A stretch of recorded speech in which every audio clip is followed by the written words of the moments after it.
Testimony continued in Belfast today in the animal cruelty trial for a Burnham woman. 41-year-old Alexis Ingraham is charged with 4 counts of animal cruelty, 2 of them aggravated.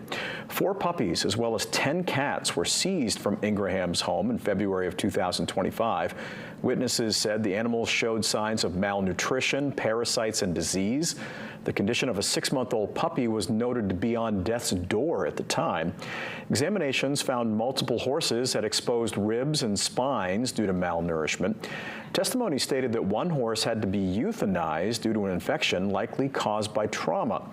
During cross-examination, defense attorney Jeffrey Toothaker questioned the motives of those on the stand today and questioned the source of the animal's injuries.